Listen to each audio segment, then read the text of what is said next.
Dans Goularion, chaque région a son histoire et chaque histoire a ses secrets. Bienvenue dans l'or en 2 minutes, ou presque.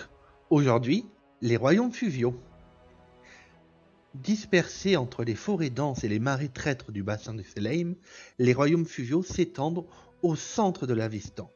Malgré leur nom, les royaumes fluviaux ne sont pas un grand royaume unifié.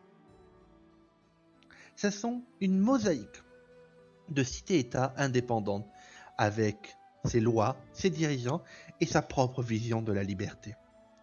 Cette indépendance attire exilés, ambitieux et aventuriers, en quête d'une nouvelle vie. Mais cette liberté a un coût. Les terres sont hostiles, les routes peu sûres, et le commerce dépend autant des saisons que des alliances. À cela s'ajoute la pression constante des puissances voisines, le Prévost au nord, le Numeria à l'est, qui observent ces cités divisées avec intérêt. Face à cette menace intérieure et extérieure, certains dirigeants tentent de coopérer. Chaque année, ils se réunissent lors du Conseil des hors-la-loi.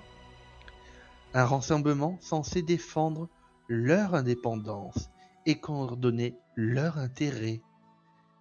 Mais même là, intrigues, rivalités et ambitions personnelles ne disparaissent jamais totalement.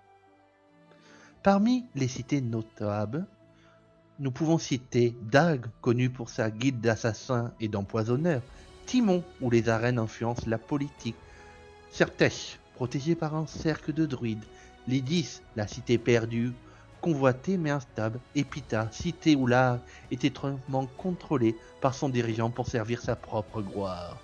Dans les royaumes fluviaux, liberté est farouchement défendue, et chaque cité trace sa propre destinée.